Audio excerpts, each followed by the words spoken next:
Biasanya kencing kotor ini boleh sembuh sendiri. Tapi bagi korang yang ada masalah kencing kotor, dah pergi klinik buat urine test, doktor bagi antibiotik, lepas tu okey.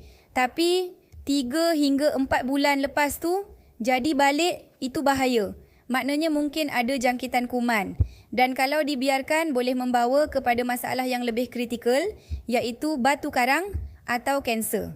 Penyebab utama kencing kotor atau lebih dikenali dengan nama UTI ialah jangkitan kuman pada tempat pengeluaran air kecil.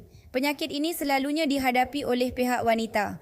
Hal ini kerana wanita mempunyai saluran air kencing yang pendek yang memudahkan pergerakan bakteria. Bukan sahaja ia pendek, tetapi sangat berhampiran dengan tempat buang air besar yang mempunyai lagi banyak kuman. Kuman yang paling kerap menjangkiti tempat buang air kecil ialah E. coli. Wanita mengandung terutamanya mudah mendapat kencing kotor ini. Hal ini kerana wanita semasa mengandung menghasilkan hormon yang mengakibatkan saluran buang air mereka menjadi besar. Ini yang pernah aku hadapi dulu. Tabiat aku yang kurang minum air dan suka tahan kencing meruncingkan lagi masalah kencing kotor ni. Mula-mula kena tu aku rasa tak selesa di bahagian hari-hari sampai tak boleh buat kerja sampai demam aku 3 hari. Lepas tu rasa kerap terasa nak terkencing. Tapi bila pergi toilet, sikit je yang keluar. Masa kencing pun pedih ya amat. Last lelaki aku bawa aku pergi hospital terus kena admit. Doktor bagi antibiotik lepas tu sehari 2 lega. Tapi yang tak sangka benda ni berulang balik lepas 2-3 bulan. Masa tu aku dah risau gila.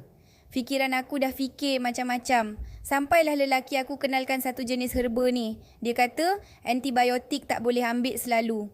Dia kata herba ni ada bahan yang boleh bantu lawan bakteria jahat dan bersihkan pundi kencing secara semula jadi. Mula-mula aku muskil juga. Rupanya dia belikan aku lendir raja. Lelaki aku ni dah buat kajian pasal masalah kencing kotor dan sistem dalaman wanita. Dia kata dalam lendir raja ni ada kombinasi herba yang bantu bersihkan usus, perbaiki penghadaman, buang angin jahat dan bantu lancarkan pembuangan. Lepas aku amalkan, aku rasa badan makin ringan, pedih kencing makin kurang, perut tak rasa sebu, kentut pun tak busuk macam dulu. Dan paling best, aku dah tak kena kencing kotor lagi. Sekarang aku rekomen korang pun cuba lendir raja ni.